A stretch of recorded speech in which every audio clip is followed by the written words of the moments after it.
Muy bien, muchas gracias, Marcial, por tu invitación a formar parte, digamos, de este proceso de festejos, ¿no?, del 15º aniversario del IPICIT. Si no estoy equivocado, con 15 años es cuando las chicas jóvenes se visten de largo, ¿no? ¿No es así? Aquí en México, bueno, pues es una manera también de vestirse de largo, y me han invitado ustedes a la fiesta de, no sé cómo se llamará, de vestida de largo, del IPICIT, o sea que me siento muy complacido por ello, y además les agradezco pues porque me dan la oportunidad para poder hablar con ustedes, intercambiar pareceres con personas que trabajan, investigadores, tecnólogos que trabajan en otros campos que no son los míos, ¿no? Yo trabajo en filosofía de la ciencia y la tecnología, en estudios de ciencia y tecnología, pero justamente una de las cosas que se echa de menos es este diálogo, esta discusión entre representantes de campos distintos, de disciplinas distintas, etc. Bueno, tampoco conocía San Luis, viajo mucho a México, como dijo el doctor Marcial, y dirijo el máster del doctorado junto con la Universidad Nacional Autónoma de México y la Universidad Carlos III de Madrid, y eso me lleva pues a viajar regularmente a México, etcétera, y a distintos lugares de la República, pero es la primera vez que estoy en San Luis, porque ya tuve ocasión de ver pues el centro y las bellezas que tiene la sociedad. Bueno, el doctor Marcial me propuso el tema de investigación e innovación responsables, o más conocido por RRI o RRI, por sus siglas en inglés. Cuando utilice o me refiera a RRI, me estoy refiriendo a una manera concreta de entender la investigación e innovación responsable, es decir, la manera como se entiende en el 8º programa marco el problema de la responsabilidad en ciencia y tecnología. En cambio, cuando diga investigación responsable o IR, etcétera, pues no será el concepto concreto que está capturado en RRI, sino en general pues el concepto de investigación responsable o innovación responsable, ¿de acuerdo? Porque hay muchos conceptos de investigación y de innovación responsables, ¿de acuerdo? RRI es uno de ellos, el último, pero el más, digamos, rupturista, el más innovador, el que modifica completamente las reglas de juego, las políticas de ciencia y tecnología que se están siguiendo en la Unión Europea desde 2014. Actualmente, tengo que ponerles un poco en situación, las políticas de ciencia y tecnología en Europa se rigen por un programa marco general que lo establece la Unión Europea, ¿de acuerdo? Actualmente estamos en el 8º programa marco, cuyo periodo de vigencia es de 2014, el año pasado, a 2020. El documento programático donde ustedes pueden consultar, no todo el programa obviamente, pero los lineamientos generales del programa, se conoce como Horizonte 2020. Si alguien después de la plática quiere entrar en internet, simplemente pincha Horizonte 2020 y a partir de ahí pues puede profundizar mucho más en lo que vamos a ver ahora. Bueno, entonces, el principio RRI es uno de los principios que rige de manera axial la política de ciencia y tecnología y de innovación de la Unión Europea. Y por tanto, a partir de ahí, se establece un programa marco y todos los Estados miembros tienen que seguir y alinearse con las políticas del programa marco. Por tanto, todas las políticas de ciencia, tecnología e innovación de los Estados miembros tienen que seguir esas directrices. Y por tanto, tienen que trabajar la idea de RRI. ¿De acuerdo? Fíjense ustedes que la Unión Europea en este momento es la economía más potente del mundo, o sea, somos 500 millones de personas, primera economía mundial, 28 países, más otros 5 países que están a la espera de entrar, 5 de manera prácticamente inmediata y otros 2 de manera más inmediata. Les digo esto para que ustedes tengan una idea de la complejidad de la gobernanza, del gobierno gobierno de la ciencia, la tecnología e innovación en un espacio, digamos, tan heterogéneo de culturas, de desarrollos económicos, de historias, y muchas veces de historias además contrapuestas, cuando no enemigas, etcétera, etcétera. De manera que uno de los puntales de las políticas en general de la Unión Europea tiene que ver justamente con pensar y repensar y reflexionar sobre condiciones de gobernanza, de buen gobierno, entre culturas distintas, entre, digamos, colectivos pues de intereses diversos, etcétera, etcétera. Bueno, también un poco más de información para que ustedes se habitúen a esto de la Unión Europea.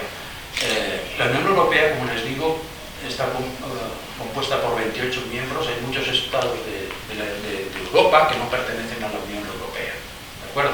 Por tanto, hay que distinguir entre Europa y la Unión Europea. Suiza, que es un país que todos ustedes conocen, no forma parte de la Unión Europea, por ejemplo. ¿De acuerdo? La Unión Europea se rige por tres grandes instancias políticas que conviene que ustedes conozcan, que son el Parlamento Europeo, que elegimos los ciudadanos de la Unión Europea, la Comisión Europea, que está compuesta por un representante de cada uno de los países o estados miembros de la Unión Europea, ¿de acuerdo? Por tanto, actualmente, y es el gobierno, podemos decir el ejecutivo de la Unión Europea, es esa comisión. Por tanto, actualmente está compuesta por 28 comisarios, y cada comisario, digamos que gestiona, administra su parcela de gobierno. Pero un país pequeño como Malta puede darse la situación que gobierne toda la política de ciencia, tecnología e innovación de la Unión Europea.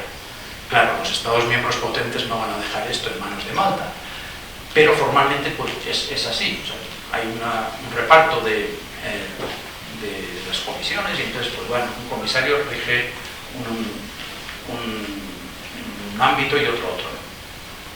Y finalmente el Consejo Europeo es digamos, la estructura, la institución donde se encuentran los jefes de Estado de los 28 países miembros. ¿De acuerdo?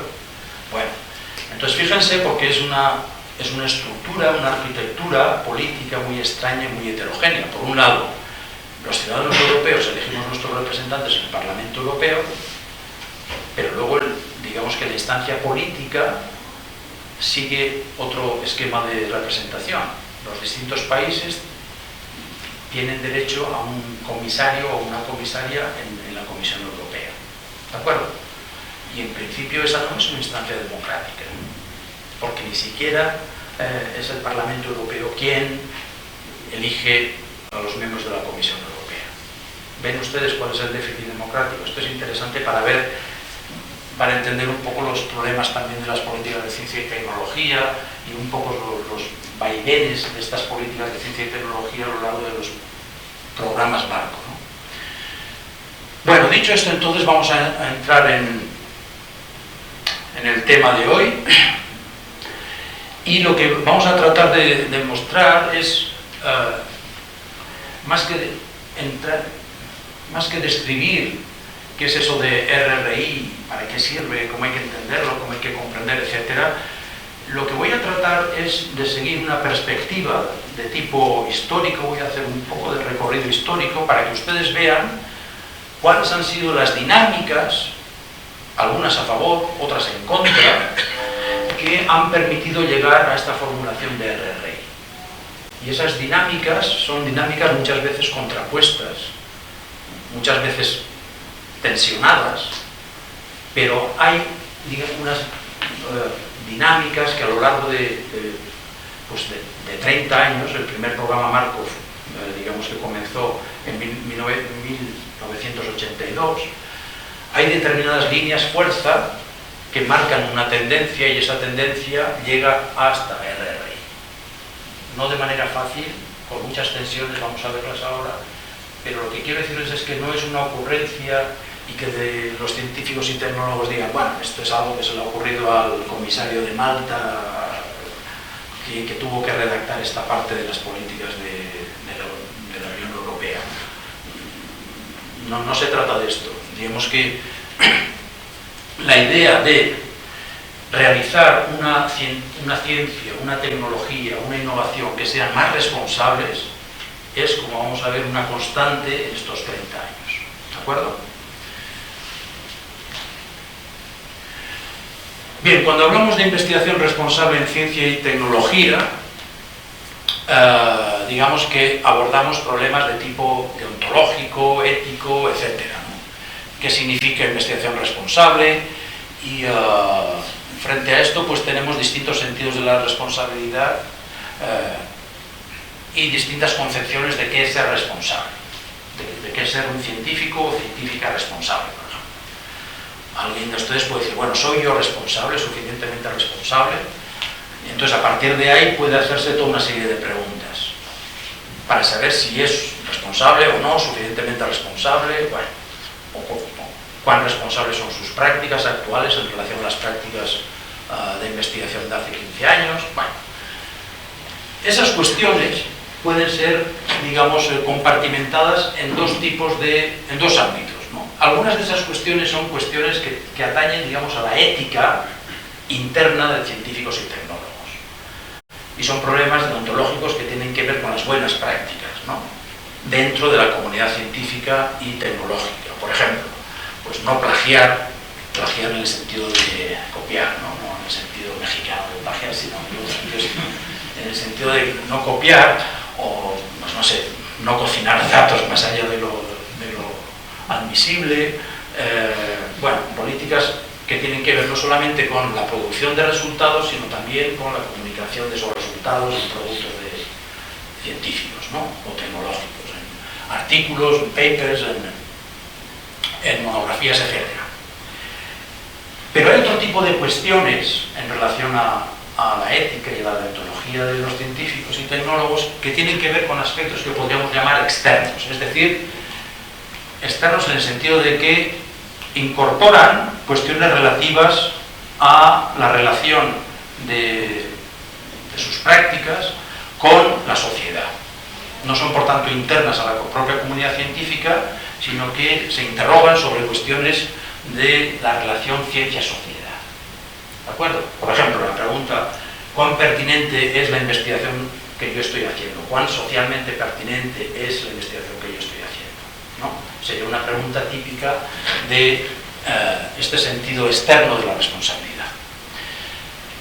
¿Qué es el que nos va a ocupar aquí? Yo no voy a hablarles de la responsabilidad concebida en sentido interno, sino en el externo, ¿de acuerdo?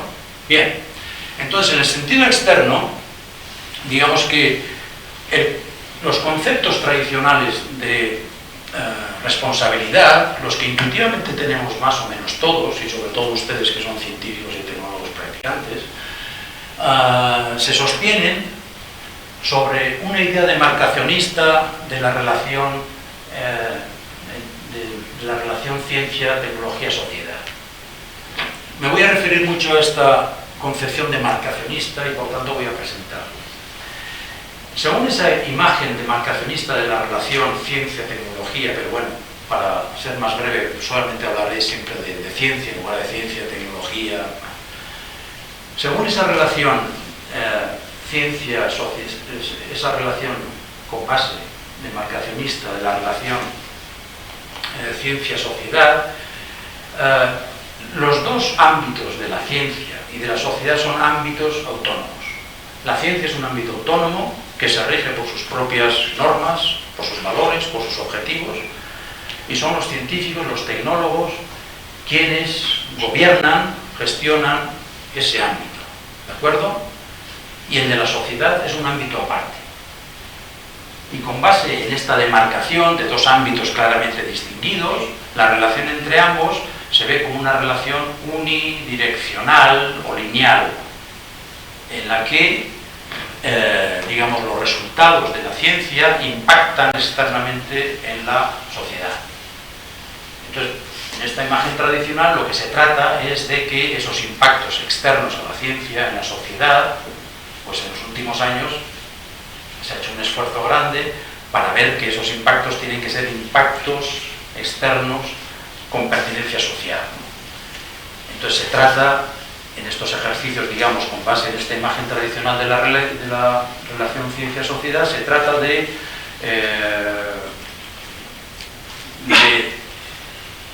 proponer esquemas de comprensión para valorar y para evaluar ese tipo de impactos externos. ¿De acuerdo? Bueno, esa es la idea demarcacionista que supone, digamos, un paso adelante en relación a lo que era la concepción anterior, porque en la concepción anterior, como vamos a ver más adelante, ni siquiera se tenían en cuenta los impactos externos, porque la evaluación era interna a la propia comunidad científica. Entonces, con los indicadores bibliométricos, por ejemplo, pues era suficiente para ver el impacto, en este caso interno, de las prácticas científicas en la propia comunidad. Por tanto, este es un paso adelante en relación a la situación anterior. ¿Qué es lo que tenemos en ese documento programático que les dije antes, Horizonte 2020, donde se presenta el programa marco, el octavo programa marco 8, el PM8? Ahí se define la RRI de la siguiente manera. La investigación e innovación responsables es un proceso transparente e interactivo por el cual actores sociales e innovadores se hacen mutuamente responsables los unos de otros en vista a la aceptación ética, la sostenibilidad y la deseabilidad social del proceso de innovación y sus productos comercializables, orientados a permitir los adecuados avances científicos y tecnológicos insertos en nuestra sociedad. Bueno, el autor de esta frasecita es obviamente un alemán, no podría ser un inglés. O sea, esto es, en una primera lectura es casi incomprensible. Von Schomburg es el líder de política científica dentro de la Dirección General de Ciencia, Tecnología e Innovación. Y bueno, aquí lo interesante es, volvamos otra vez sobre esta definición, que es una de las definiciones canónicas de RRI. RRI es un proceso transparente e interactivo. Por tanto, si es interactivo ya no es unidireccional y lineal. Y por tanto, si es transparente, tampoco es no transparente, sino transparente. Fíjense en cada uno de los términos. Por el cual, actores sociales e innovadores. Dentro de innovadores están los científicos, los tecnólogos también, ¿de acuerdo? Pero fíjense que pone en el mismo nivel actores sociales e innovadores se hacen mutuamente responsables los unos de otros en vista. ¿Para qué? ¿Para qué trabajan en ese proceso que es transparente, interactivo, conjuntamente, deliberan conjuntamente los actores sociales con científicas, tecnólogas, etcétera, etcétera, para la aceptación, la sostenibilidad y la deseabilidad social del proceso de innovación y sus productos comercializables? Es decir, para hacer una buena investigación que sea socialmente aceptada, necesitamos todo un proceso como el que se describe ahí, ¿de acuerdo?, de interacción entre actores diversos, científicos, tecnólogos y otros actores sociales, grupos de interés, stakeholders, etcétera, etcétera. Bueno, esta idea de la RRI, que luego lo vamos a concretar más claramente, pero supone una transformación completa y radical de la concepción tradicional de responsabilidad, que es la que les indiqué en la diapositiva anterior, cuando les hablé de la responsabilidad dentro del ámbito deontológico, digamos, de la responsabilidad concebida como articulación ciencia-sociedad, etcétera, etcétera, ¿no? Donde sí que se habla de impacto, que es un impacto externo, se concibe la relación como una relación entre esferas autónomas. Aquí no, la relación es interactiva, etc.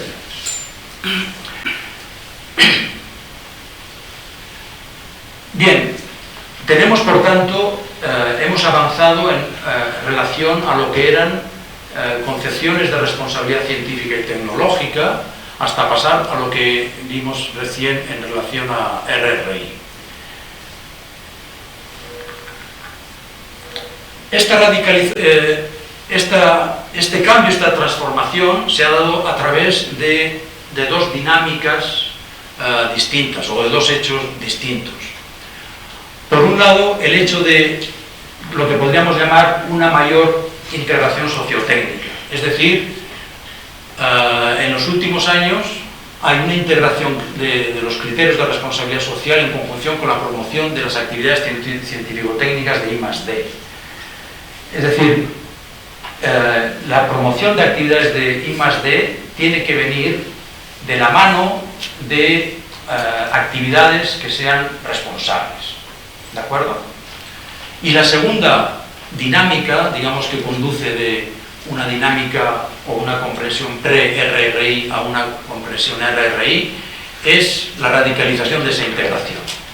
Cada vez más en los últimos años, en los últimos programas marco, digamos que esta integración sociotécnica es más radical, es decir, se exige una comprensión más radical en el sentido de más profunda, más compleja de la imagen que tenemos de la relación entre ciencia y sociedad. Y esa radicalización se expresa en distintos ámbitos. Por ejemplo, en el ámbito de las áreas de conocimiento afectadas por la relación ciencia-sociedad, en el conjunto de problemas considerados como relevantes, en el tipo de actores involucrados y en el grado de influencia de las dinámicas de articulación sociotécnica en los propios procesos de constitución de las prácticas de investigación y de innovación.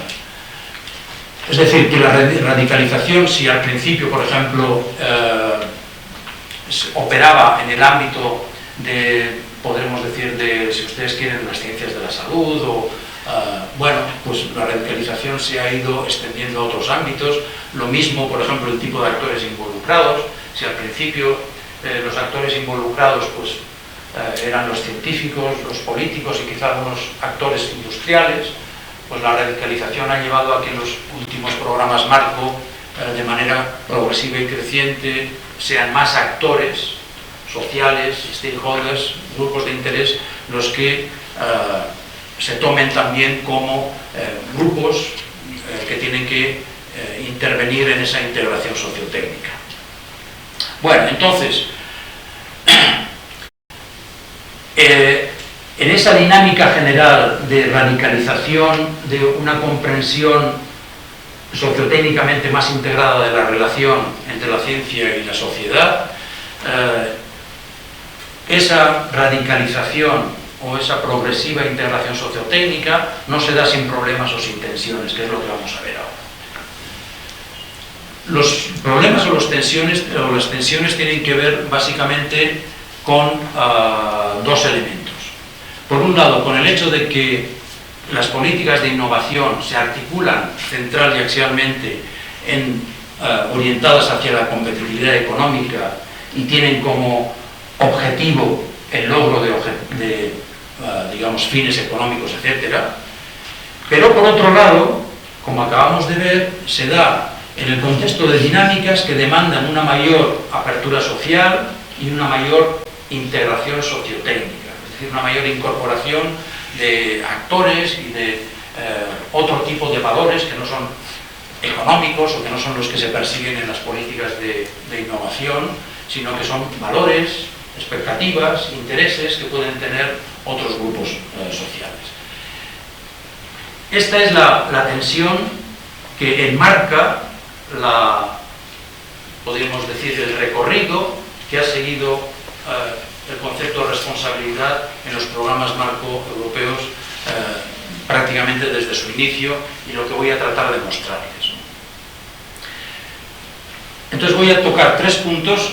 En el primero lo que voy a hacer va a ser un recorrido por las políticas de innovación responsable de la Unión Europea desde mediados de los 80. Luego veremos un poco más a fondo lo que acabo de decirles ahora, es decir, cómo ese recorrido es un recorrido tensionado entre dos grandes, por decir así, elementos, el elemento, digamos, de la normatividad económica de las políticas de innovación y el hecho de una mayor, o la necesidad o la invocación a una mayor integración sociotécnica. Bueno, entre esos dos campos, entre I e II de la diapositiva anterior, hay una tensión constante y vamos a ver cómo se traduce a lo largo de esos 25 años. Y finalmente les presentaré el enfoque RRI.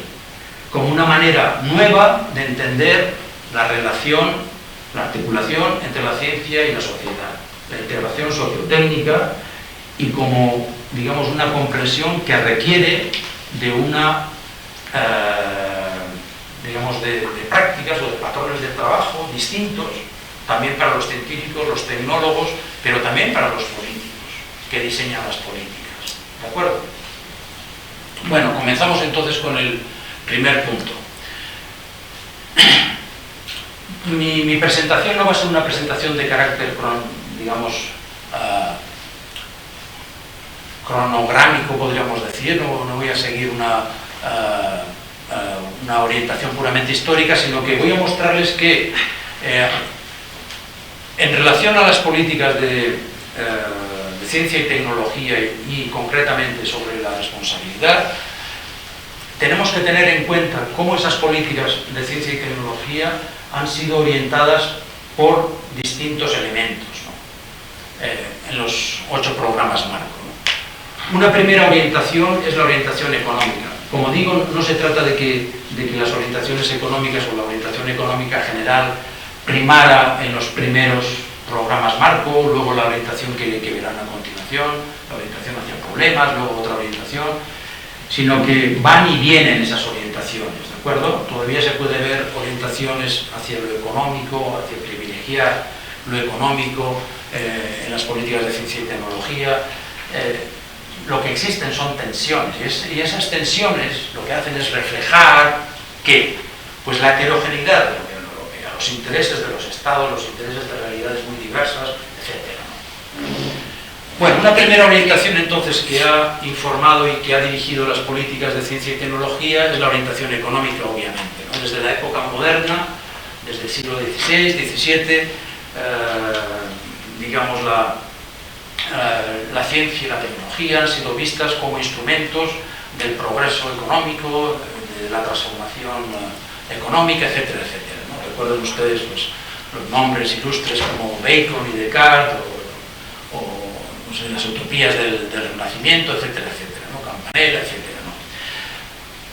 Esa es una constante a lo largo de toda la época moderna, digamos, ¿no? La ciencia y la tecnología se entienden, al menos parcialmente, como instrumentos para el desarrollo económico.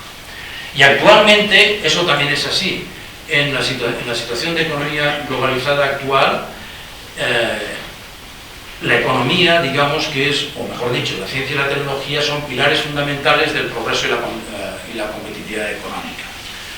Por ejemplo, prácticamente todos los textos que yo les voy a transcribir aquí son textos de la Comisión Europea, ¿de acuerdo? No del Parlamento, sino de la Comisión Europea, que es el poder ejecutivo que les decía antes, ¿no? Entonces, en un texto de 2013 de la Comisión Europea, en un informe, decía: mejorando las condiciones y el acceso al financiamiento para la investigación y la innovación en Europa, podemos asegurar que las ideas innovadoras se convertirán en productos y servicios que crearán desarrollo y puestos de trabajo. Bueno, esta es una constante, todos habrán escuchado discursos de este tipo, no voy a insistir en ellos. Junto, o a veces al lado, o a veces de manera contrapuesta a esa orientación, podemos identificar también una comprensión instrumental de la ciencia y la tecnología orientada a problemas. En este caso, esa instrumentalización no se da solamente en ese registro economicista anterior, sino que la ciencia y la tecnología se entienden como instrumentos capaces de resolver otro tipo de problemas, por ejemplo, socioambientales, etc.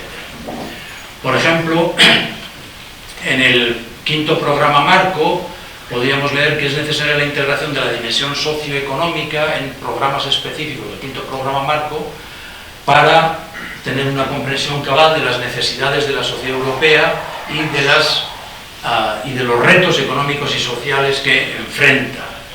Esta es una declaración de Philippe Busquin, que fue un comisario en ese 5º programa marco, y dentro de estos retos estarían, por ejemplo, los retos de la mejora de la salud humana y la protección del medio ambiente en contextos sin valor de mercado evidente. Por tanto, no solamente la ciencia y la tecnología son instrumentos cara al desarrollo económico, sino también a enfrentar otro tipo de problemas que no tienen digamos, como digo ahí, pues un valor de mercado evidente, cuantificable en términos económicos, etc., ¿no? Otra orientación del uso, de la instrumentalización que puede hacerse de la ciencia y la técnica, responsables, siempre estoy hablando de responsables, no estoy hablando de ciencia y tecnología irresponsable, que sería la ciencia y la tecnología, digamos, que se orienta solamente a la propia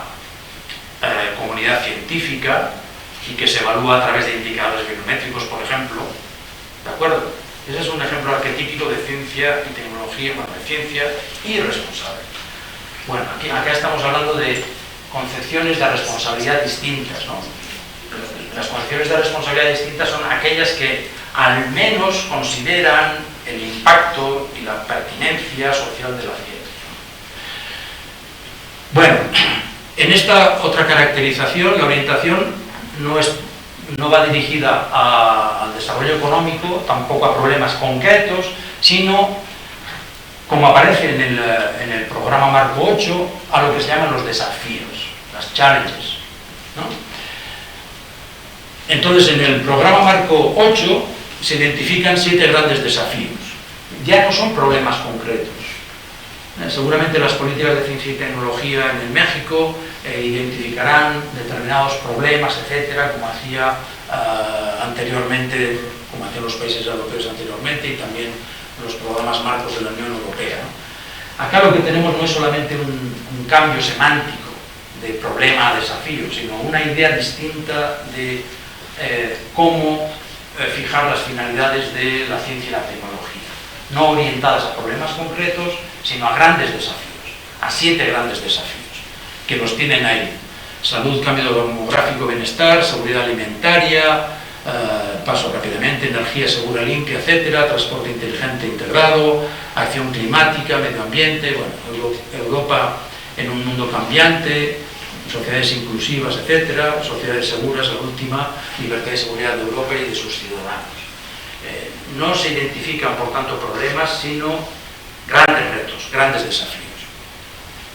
En todo caso, y esto es importante, a efectos, digamos, de patrones de trabajo en ciencia y tecnología, el énfasis en los problemas y en los desafíos comporta o supone una subversión de lo que es la idea de disciplina, que es una de las ideas básicas, digamos, de construcción de la modernidad, ¿no? El conocimiento compartimentado en disciplinas con sus propios métodos, sus propios objetivos, etc. Si lo que tenemos o lo que necesitamos para hablar de una ciencia y tecnología responsables, necesitamos hablar en términos de problemas externos a la propia ciencia y tecnología y desafíos, lo que supone eso es pues una subversión, una ruptura de las fronteras disciplinarias, ¿no? Pero hay otros problemas que también deben ser objeto de una ciencia y tecnología responsables, junto con todos los anteriores, ¿de acuerdo? En esta visión, digamos, tradicional, más avanzada, dentro de lo tradicional, más avanzada de la ciencia y la tecnología responsables. Y son la orientación de la ciencia y la tecnología responsables orientada a la resolución de problemas que genera el propio desarrollo científico-tecnológico, ¿de acuerdo? Hay una ambivalencia social general, al menos en Europa. Bueno, cuando digo en Europa tendría que decir en algunos países de Europa, no es una sociedad homogénea, la europea, pero en los estados más avanzados, los estados escandinavos, los Países Bajos, Alemania, etcétera, etcétera, digamos que la percepción social ante la ciencia y la tecnología está caracterizada por la ambivalencia, ¿no? La ciencia y la tecnología, digamos, son, como creo que pongo por ahí, digamos, son solventadoras de problemas, solucionan problemas, pero también generan problemas, tienen impactos no deseados.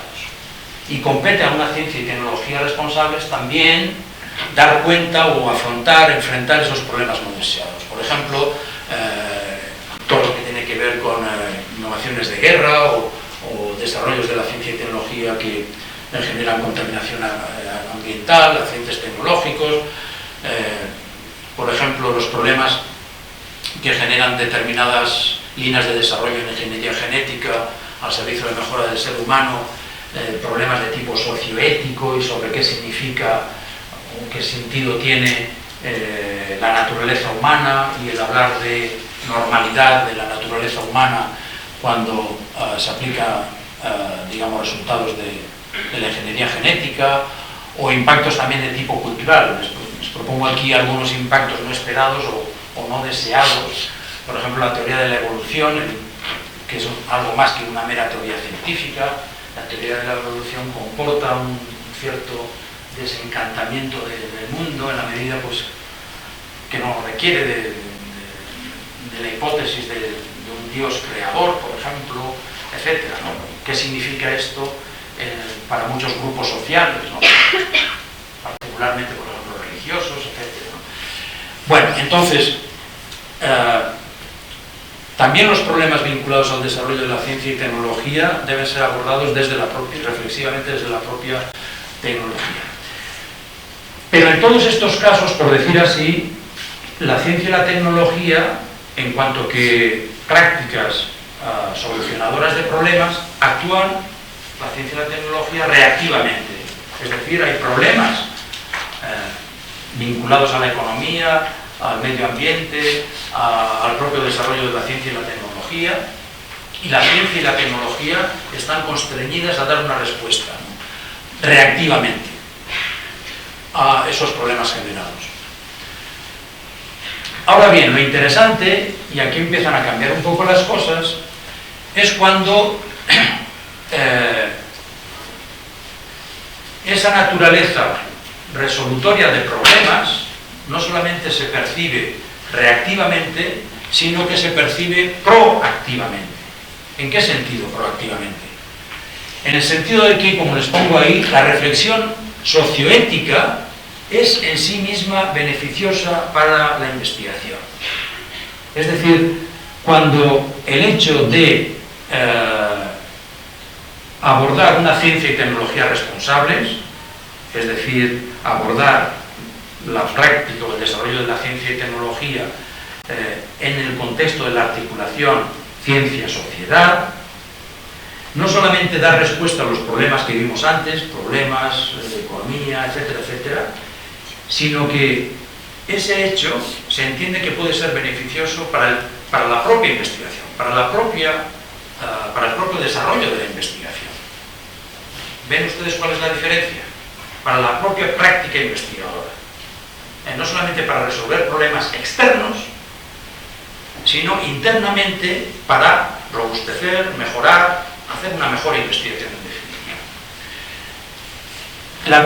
definitiva. El término ELSA acumula esa idea, o mejor dicho, captura esa idea de una ciencia y tecnología proactivamente responsables. El acrónimo ELSA quiere decir Ethical, Legal and Social Aspects of Science and Technology, ¿no?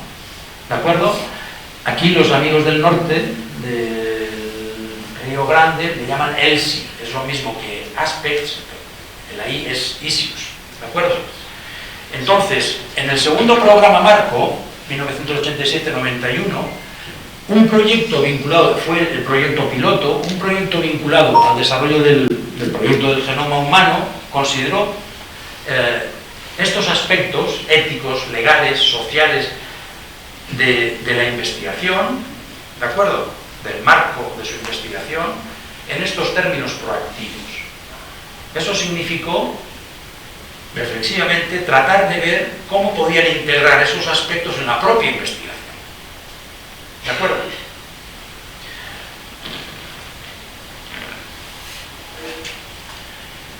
A partir de ese programa marco, del primer programa ELSA, ha habido una radicalización de la responsabilidad proactiva, como veíamos antes en la responsabilidad reactiva, también aquí en distintos ámbitos, ¿no? Esa radicalización se ha dado ampliando la esfera de acción de esta responsabilidad proactiva a otras áreas de conocimiento, a otros actores, etcétera, etcétera, ¿no? Como veíamos antes en el caso de la responsabilidad reactiva. Por ejemplo, En el tercer programa marco se extendió la reflexión socioética a todo el área de la investigación en biomedicina. Como les dije antes, se partía en el programa marco 2 de un programa piloto de aplicación de ELSA a un único proyecto. Acá se extiende todo al área de investigación en biomedicina. En el programa marco 4 se extiende ELSA al resto de las ciencias de la vida, y en el programa marco 6 se reivindica la aplicación de ELSA a todas las áreas del conocimiento. Como les digo, la idea es que la combinación reflexiva de los aspectos éticos, legales y sociales se integren en la propia investigación, es decir, formen parte constitutiva de la propia investigación.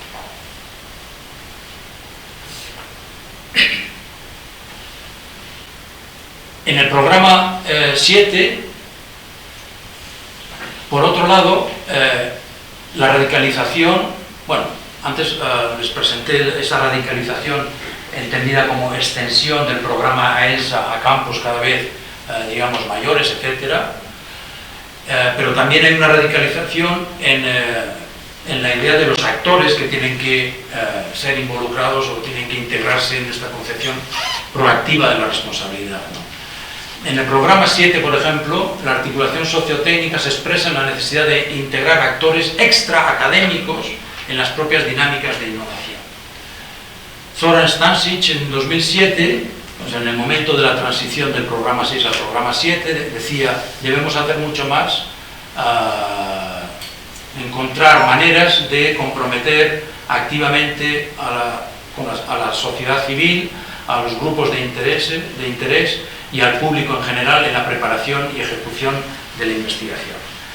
Esta es una de las primeras expresiones, digamos, de apelación al público en general, extraacadémico, para que forme parte de alguna manera de las actividades de ciencia y tecnología, en este registro proactivo que antes les indicaba. Y esta dinámica de radicalización concluye en el programa 8, 2014-2020, en lo que llamamos ya enfoque RRI, ¿no? Donde leemos, en el horizonte 2020, leemos: todos los actores sociales, investigadores, ciudadanos, responsables políticos, empresas, organizaciones del tercer sector, trabajan juntos durante todo el proceso de investigación e innovación con el objetivo de alinear mejor el proceso y sus resultados con los valores, necesidades y expectativas de la sociedad europea. Fíjense, porque esta es una definición de RRI mucho más clara que la definición anterior. Acá tenemos dos partes, las dos patas que componen la estrategia RRI. Una primera parte es la gobernanza. Para hablar de responsabilidad en términos de RRI, es decir, responsabilidad en un sentido más robusto que el que veníamos considerando hasta ahora, todos los actores sociales trabajan juntos en la investigación. Todos los actores trabajan juntos. No es que el impacto, como se entendía antes, sea solamente al final, o podemos decir que la colaboración se realice solamente al final, cuando los productos de investigación impactan en la sociedad, cuando trabajan juntos, por ejemplo, grupos de interés, actores sociales y científicos y tecnólogos, sino que todos los actores trabajan juntos durante todo el proceso de investigación. Por tanto, desde el establecimiento de las líneas de investigación, de las agendas de investigación, hasta que el producto de innovación pasa al mercado. Y la segunda pata de esta comprensión de responsabilidad de ciencia y tecnología en clave RRI es con el objetivo, todo eso se hace con el objetivo de alinear mejor el proceso y sus resultados con los valores, necesidades y expectativas de la sociedad europea. Es decir, esa colaboración entre distintos actores sociales tiene como objetivo que los valores, las necesidades y las expectativas de los europeos de alguna manera se integren también proactivamente, como veíamos ahorita, se integren en la propia investigación. ¿De acuerdo? Perdón, ¿qué es tercer sector? ¿ONGs? Sí, ONGs. Bueno, entonces, de esa definición simplemente les voy a leer, no sé si alcanzan a ver, hay 3 elementos fundamentales, un poco para aclarar qué es esto de RRI, ya estamos entrando en RRI.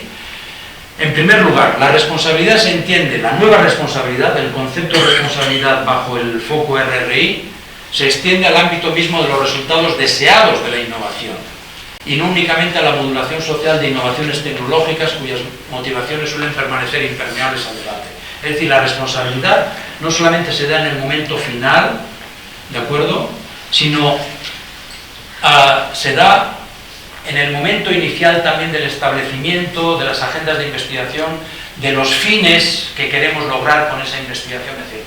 Es decir, de los deseos. ¿Investigar para qué? Para abordar qué tipo de grandes retos, qué problemas dentro de esos grandes retos, de los 7 grandes retos que vimos, etc.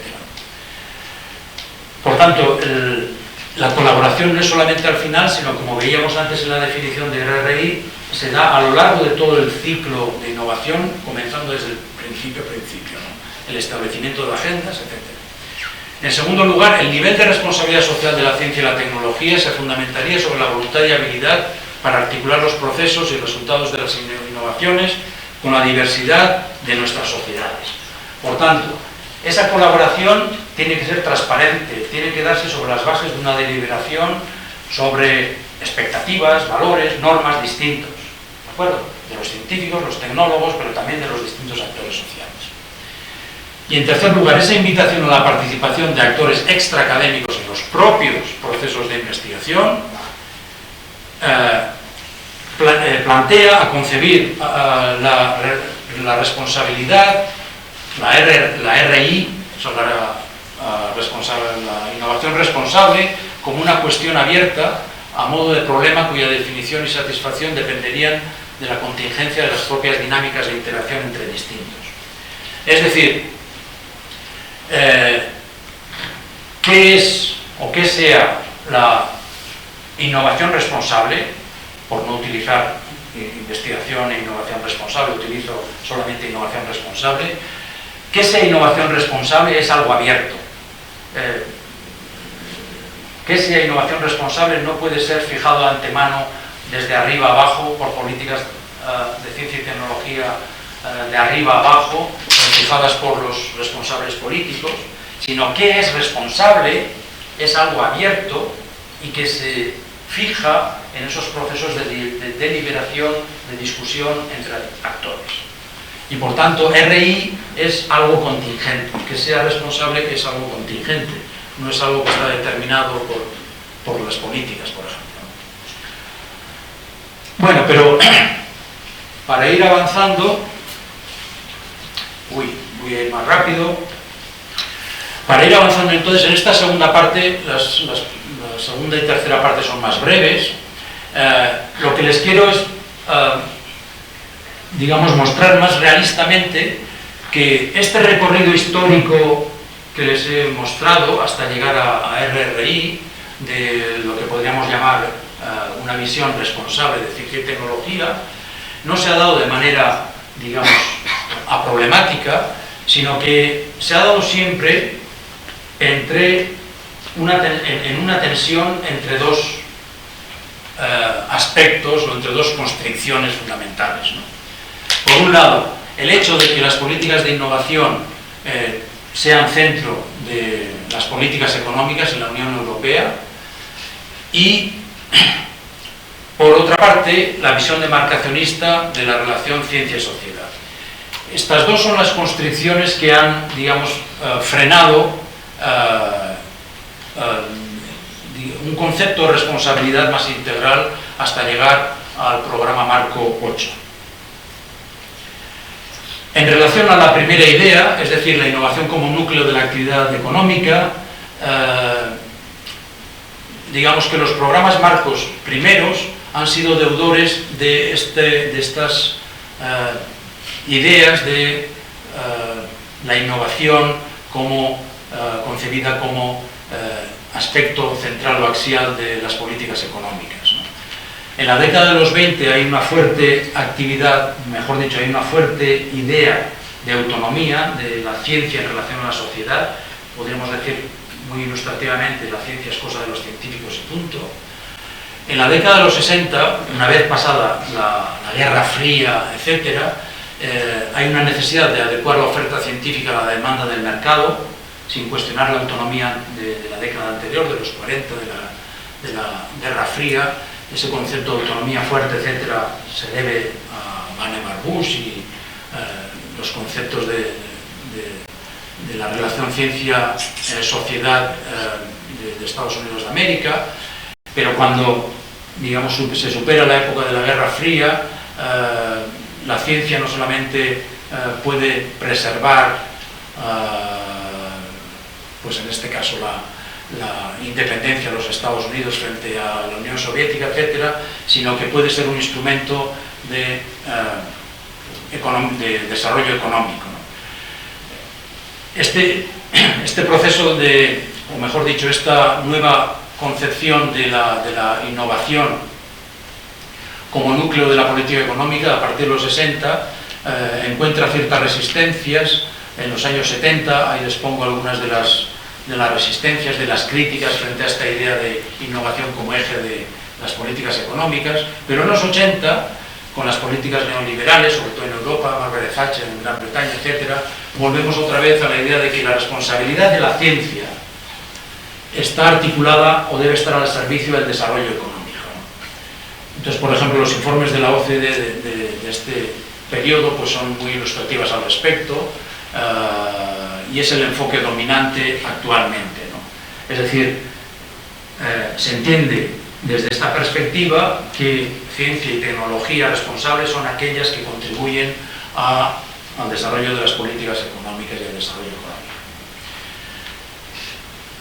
La segunda constricción que frena una concepción más integral de la responsabilidad, antes del octavo programa marco, tiene que ver con esta idea tradicional de la relación ciencia y ciencia-sociedad basada en un criterio demarcacionista, ¿no? A finales del siglo XX y XXI,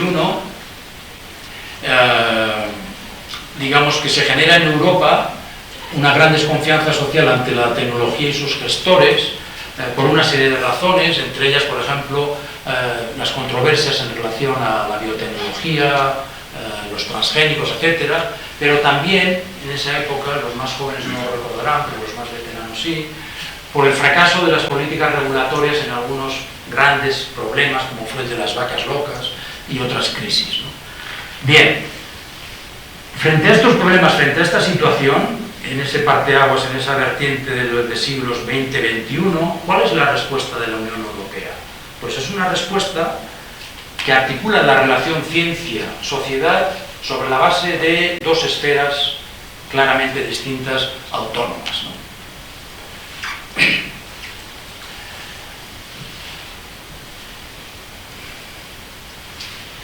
A partir de ahí,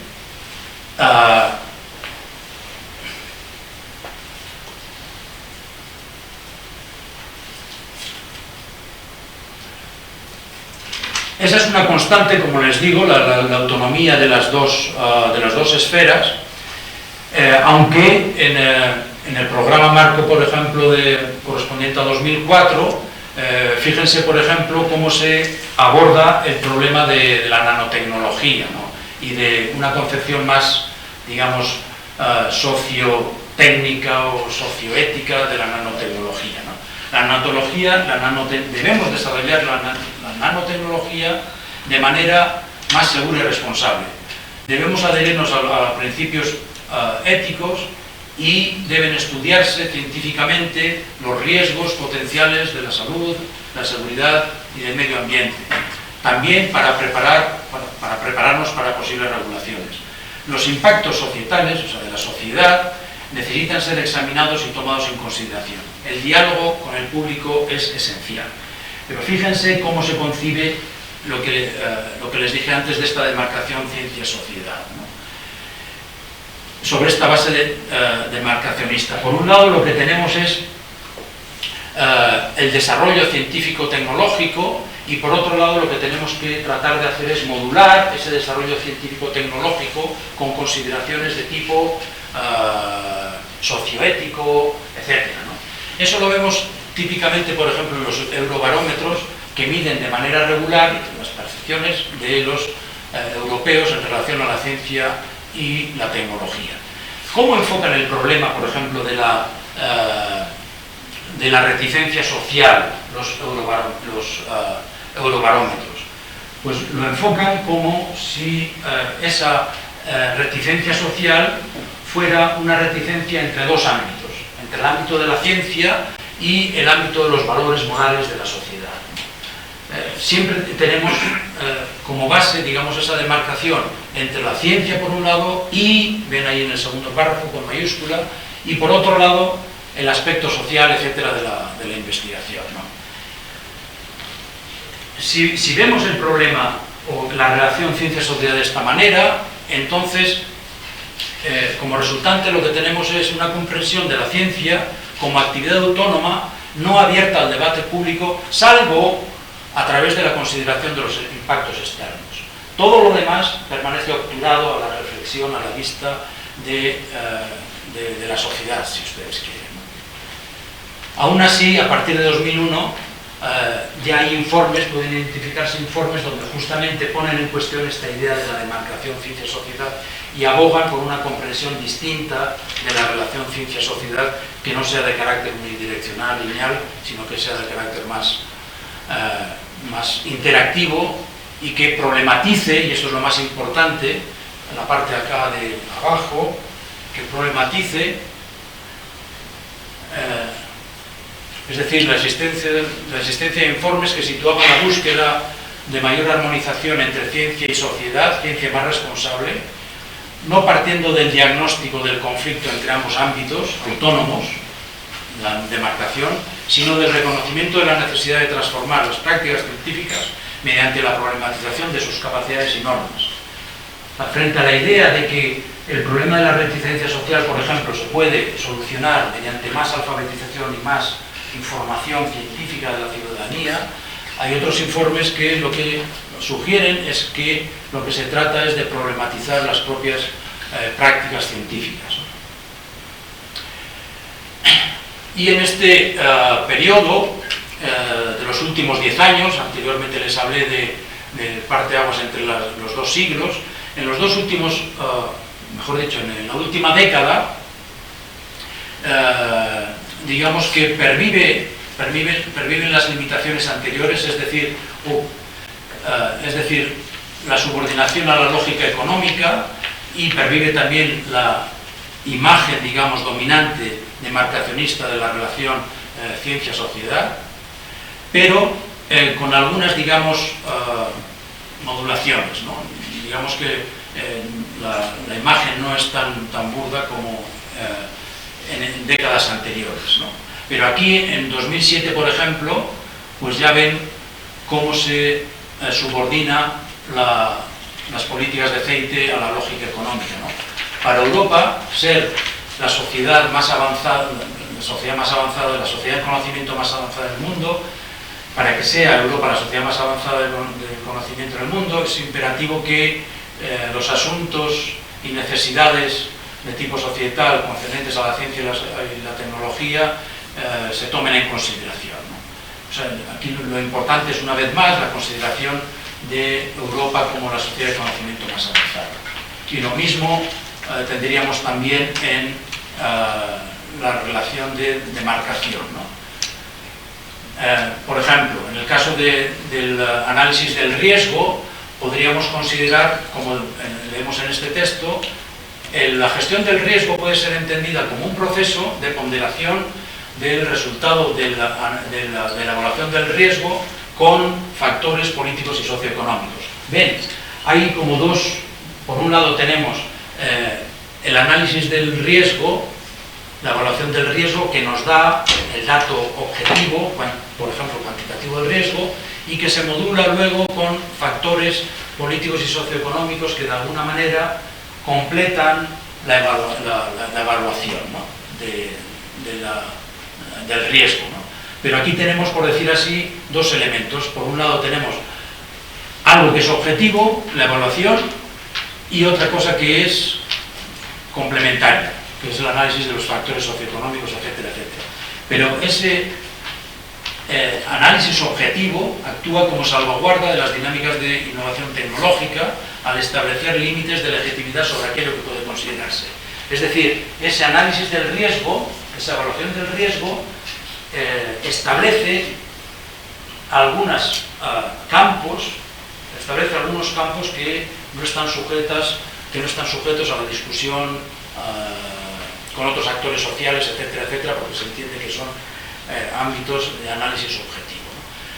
En definitiva, y ahora pasamos ya a RRI otra vez, brevemente, para recapitular, hasta el programa 8, las políticas de innovación responsable han evitado la discusión crítica sobre los motivos, compromisos y visiones de base de las dinámicas de la innovación científico-técnica. Es decir, de aquellos elementos de discusión que están en la base del establecimiento de las agendas, de las líneas de investigación, etcétera, etcétera. Y llegamos, por tanto, a RRI, que es un enfoque, como vimos antes en la definición, más amplio y complejo de responsabilidad, no centrado en la gestión de innovaciones tecnológicas o en los impactos externos, etcétera, de los conceptos más tradicionales de ciencia y tecnología responsables, sino, por decir así, sino que captura o se interesa por todo el proceso a lo largo, o por toda la dinámica a lo largo de todo el proceso de innovación. Desde el principio de establecimiento de agendas de investigación hasta, podemos llamarla, mercantilización de los productos y procesos resultantes de la investigación. Y vuelvo otra vez a transcribirles el texto que les enseñé anteriormente para que vean lo que les acabo de decir, ¿no? El enfoque RRI concibe que todos los actores sociales, investigadores, ciudadanos, responsables políticos, empresas, organizaciones del tercer sector, trabajan juntos durante todo el proceso de investigación e innovación con el objetivo de alinear mejor el proceso y sus resultados con los valores, necesidades y expectativas de la sociedad europea. Por tanto, la investigación no puede tener valores, expectativas, objetivos que estén endógenamente definidos a partir de los intereses propios de las comunidades científicas o tecnológicas, sino alineados con los valores, necesidades y expectativas de la sociedad europea. El enfoque RRI significa un nuevo intento de integración de la ciencia-sociedad. Básicamente, RRI demanda justificar las innovaciones tecnológicas en términos de un debate abierto que incluya la consideración y valoración detallada de los impactos correctos, no de los impactos en general, sino impactos correctos, y que sea correcto o no correcto no es algo que dependa de los científicos o tecnólogos, sino que hay que establecer en ese trabajo conjunto con otros actores sociales. Y, como les decía antes, convierte en contingentes los propios principios, intereses, visiones y asunciones que forman parte o que forman la base de los sistemas de innovación institucional. ¿Por qué son contingentes? Pues por lo que les decía antes, porque esos intereses, visiones, etcétera, ya no son las visiones e intereses de los científicos o de los políticos que diseñan las políticas de ciencia y tecnología, sino que son el resultado de las deliberaciones y de los acuerdos que se alcanzan entre los actores sociales, científicos, etcétera, etcétera. Y aquí les recojo una caracterización de Christos Tokomanis, que es responsable de la unidad de nano y tecnologías convergentes, donde caracterizaba hace 3-4 años la nanotecnología no es simplemente algo acerca de crear o mejorar productos, sino algo que debe abordarse como un proyecto sociopolítico. Esto lo dice un responsable de la Unión, mejor dicho, de la Comisión Europea. Las dimensiones económica, socioética y cultural deben estar expuestas al debate y escrutinio públicos, en tanto que parte constitutiva de las dinámicas de innovación y de investigación. Todos esos aspectos económicos, socioéticos, culturales, deben formar parte de la propia investigación, de la propia innovación. Bueno, y esta es la última diapositiva. ¿Cómo debemos ver la nueva propuesta de la Unión Europea en relación a las políticas de ciencia y tecnología cara a fomentar e impulsar una investigación y una innovación más responsables? Pues de manera, digamos, confiada y al mismo tiempo escéptica. Confiada porque, bueno, RRI plantea un enfoque relacional de la ciencia con la sociedad, no demarcacionista, sino más compleja, de interacción, etc. Y por tanto más realista, y porque también, digamos que conceptualiza o comprende la innovación como un proceso más contingente y no como un proceso, digamos, que puede dirigirse en políticas de arriba abajo. Pero también podemos o debemos ser algo escépticos en relación con esta propuesta del programa Marco 8, porque perviven en el diseño de los proyectos de ciencia y tecnología orientaciones articuladas hacia la economía y la integración de los actores industriales, y porque en los últimos año y medio, no llega a 2 años, los ejercicios institucionales de participación pública, por ejemplo, que se han hecho en el marco del programa Marco 8, han estado limitados por los objetivos, valores e intereses que guían las dinámicas políticas y económicas de promoción de la innovación.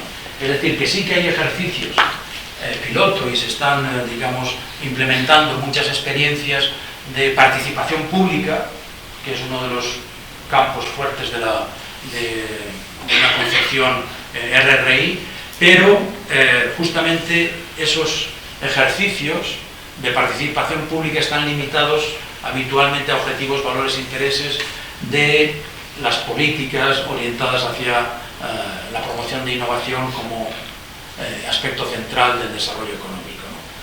Y seguramente deberían abrirse a otro tipo de experiencias que contemplaran objetivos, valores e intereses más allá de una perspectiva exclusivamente económica. Bueno, y con esto ya hemos terminado. Si ustedes quieren seguir avanzando y profundizando en bibliografía RRI, tienen 3 ítems que pueden utilizar. Como esto es muy reciente, la bibliografía también es reciente, pero bueno, yo creo que este primer texto, que es un texto publicado en 2011, Innovación Responsable, como les dije antes, Innovación Responsable, digamos, es la abreviación de investigación e innovación responsable. Muchas veces aparece simplemente encapsulado en el acrónimo Innovación Responsable o RRI o RI. Es el mejor texto porque hay una compilación de artículos que son muy interesantes sobre distintos aspectos de la innovación, de la investigación y la innovación responsables, de 2013. Debería estar en la biblioteca de IPICIT. Luego tienen también el Journal of Responsible Innovation, que comenzó a editarse el año pasado y que se edita aquí cerca, en Phoenix, en Arizona. Lo edita Dave Gaston y está en abierto. Y además está muy bien porque no es la típica revista que publica solamente artículos teóricos, sino que recoge también muchas experiencias de qué es, por ejemplo, RRI en experiencias concretas de investigación, etcétera, etcétera. Y una tercera contribución que todavía no se publicó, saldrá a primeros de 2016, es el primer handbook en innovación responsable, editado por Schoenberg, el que les mencioné antes. Y bueno, ahí verán una contribución mía con algunas de las cosas que me escucharon ahora o me aguantaron, porque finalmente me extendí demasiado. Y nada más, con esto termino. Ahí tienen ustedes mi correo electrónico, si alguien quiere alguna aclaración complementaria lo puede hacer. Muchas gracias por su atención.